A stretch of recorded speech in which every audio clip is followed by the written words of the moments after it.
So a few months back, I drove the new Altima, and I really liked it with Nissan's all-new design language. A few months before that, I drove the all-new Versa with its new styling and liked it a lot. And now we're here with the 2020 Sentra, all new for 2020, new design, carrying through that same design language as the rest of Nissan's lineup. And we're gonna jump into that in just a second. But first I gotta point out that this is the 8th generation Sentra. The very first gen hit the market in 1982, my birth year. So before we jump into anything else, let's quickly talk about the trims, and then we'll hit the exterior design. So the trims for 2020 have actually been simplified. You get the S, the SV, which is what we're driving here, and the SR, which is the top of the line. Within those, you can get different packages and everything. This one has the premium package on it, which we'll talk more about as we get inside.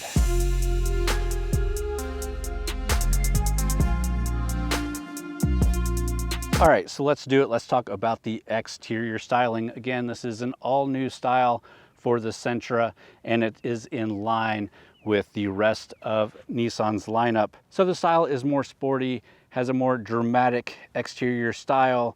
Thanks to its new proportions, it is lower and wider than the previous generation. That's 2.4 inches wider and 2.2 inches lower. And that's because it sits on an all-new platform that provides those new proportions. You obviously get that signature V-motion grille from Nissan with chrome accents that gives it a premium presence. We also have here the available thin LED headlamps. The thin LED projector headlamps are matched with signature LED daytime running lights and a rear combination lamp design. LED fog lights are also available, but not equipped here on our SV. So along the side, I really like the greenhouse of this car. The up and over the A, B, and C pillars, that chrome strip along the bottom of the greenhouse, and then you get that extra black strip towards the back and the trunk. Gives it kind of a floating roof design, which is really nice in this segment of cars. We also get body colored side mirrors with indicator lamps built in, and you get keyless entry with buttons there on the door. So this trim comes base with 16-inch wheels. These are the optional 17-inch alloy aluminum wheels, and we're running some Michelin all-season tires.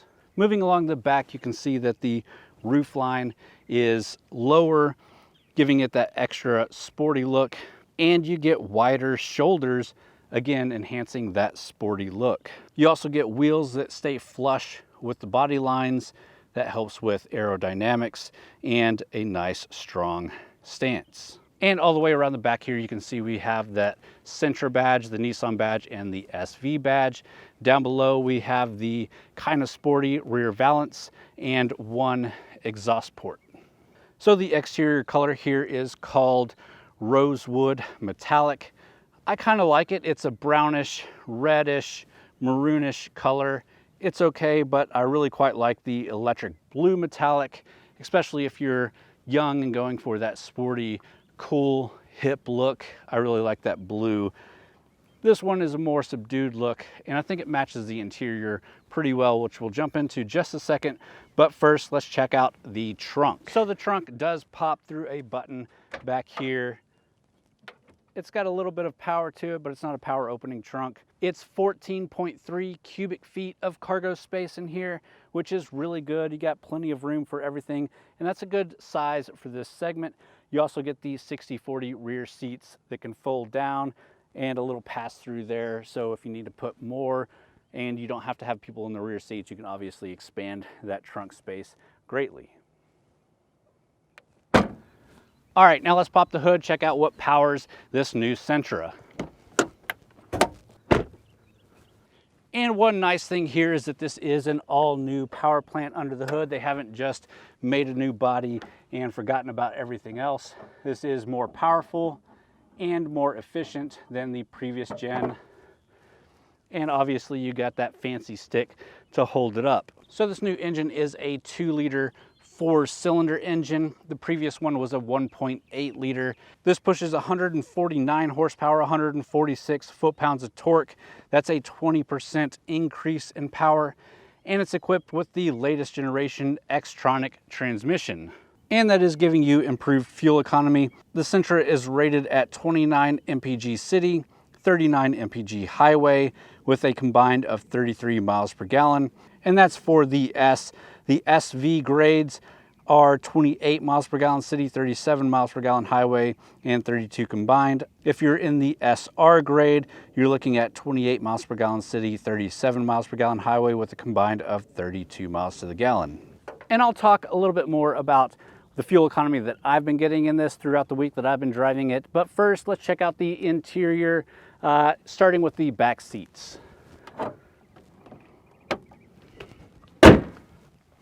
So starting out in the rear seats here, I'm going to be behind the passenger seat. The driver's seat is pushed back. The kids can fit in fine. Most adults probably fit in fine. Me being 6'1", it's a little bit tight, but that's not too big of a deal here.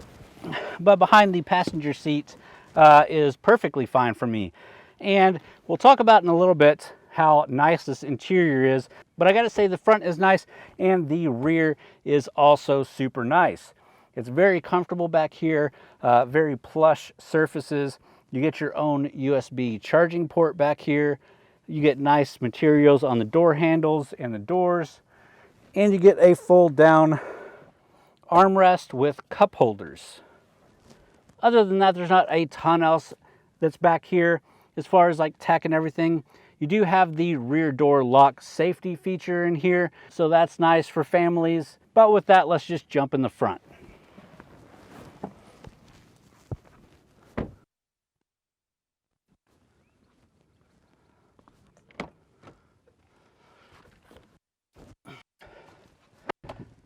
And the interior here is really nice.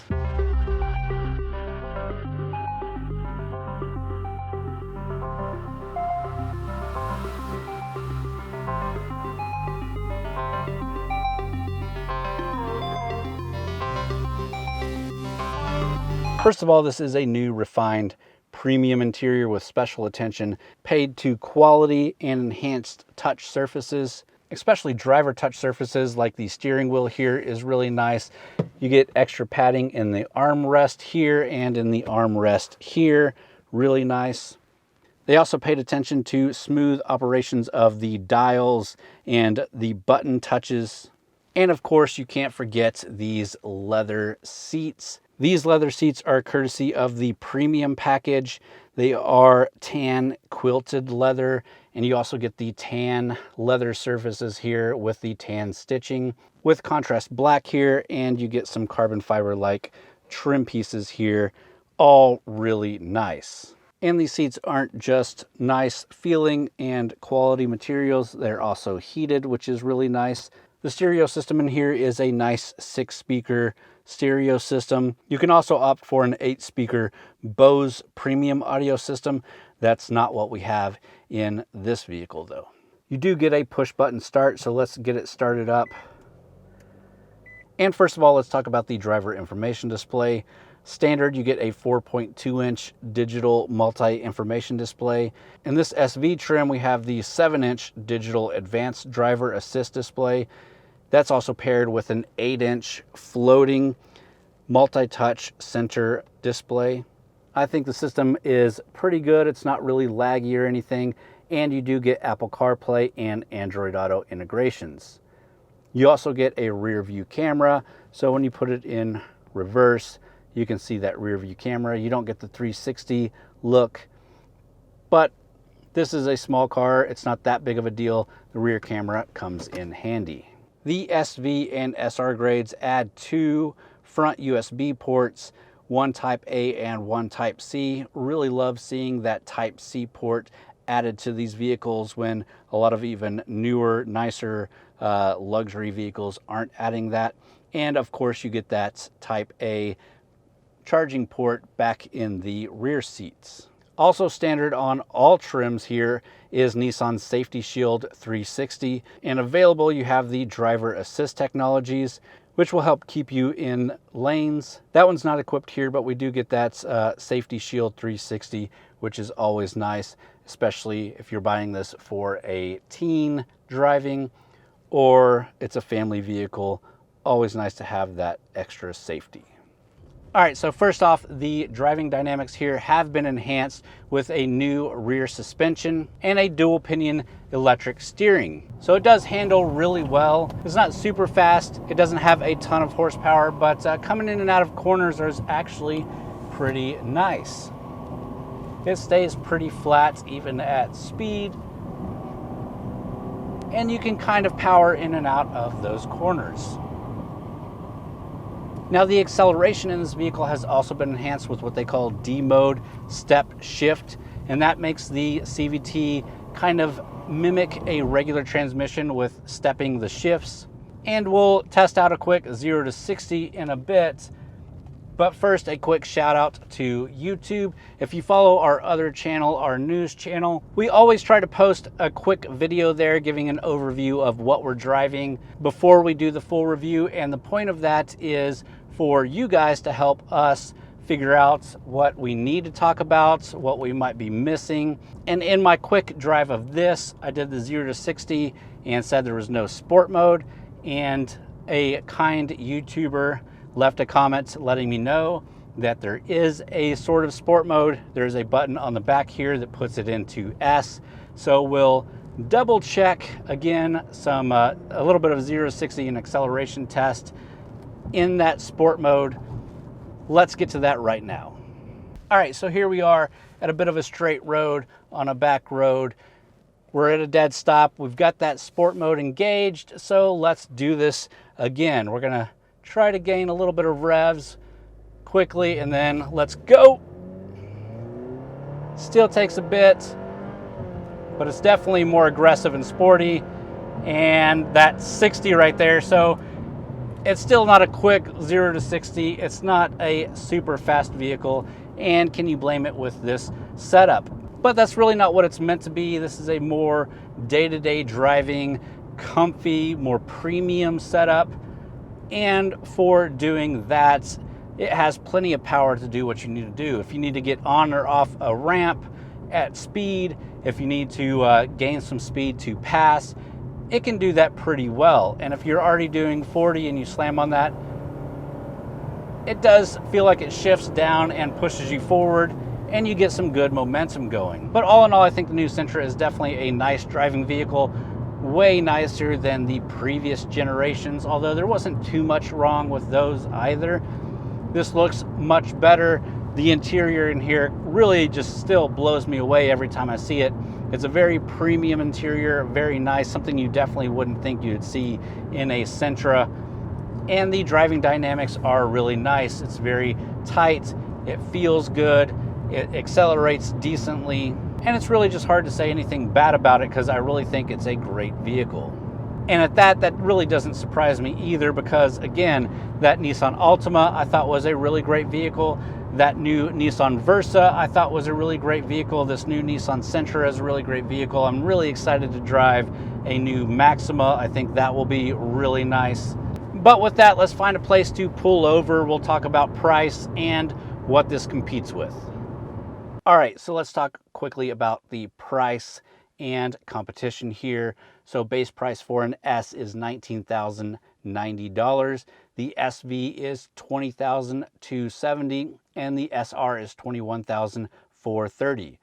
This one that we have here has the premium package on it, which is a $2,460 option. And total price with that plus destination charge is $23,860. So I'll go ahead and say it, a car this size in this segment with this quality of interior for $23,000, I think is a really great deal. It drives smoothly like we checked out. It's a really nice combination. It's comfortable. You get nice modern tech. And I would say it stacks up with its competition pretty well. If you are looking at something else, you're looking at something like the Honda Civic, which I think is really nice nowadays. You could also look at the Toyota Corolla, which has stepped up its game in sportiness and technology. You could look at the Mazda 3, which I think has the best looks out of everything in the segment. And especially that hatchback, I think is a really great vehicle. You could also look at the Hyundai Elantra, which again, I think is a really great vehicle and is all new for 2020. And the Kia Forte, again, I think is a really great vehicle, really great for its price and stacks up too. So you have a wide range of vehicles that you could take a look at for this market.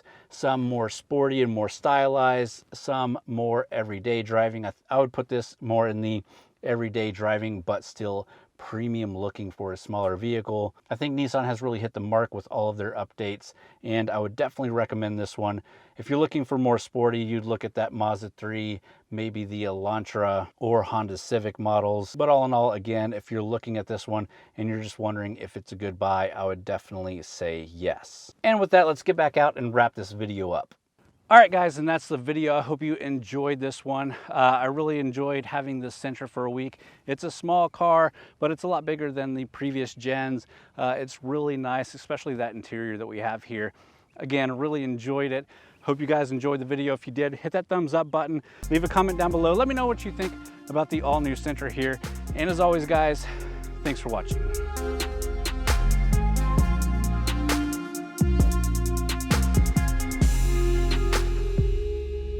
All right, guys, well, I got 19 seconds here to talk to you a little bit more. Please be sure to check out our other videos here and both our channels and subscribe if you're not already. If you made it this far in the video, I hope you enjoyed it and are subscribing to the channel. Be sure to check out txgarage.com, and I hope that was 19 seconds. See you later, guys.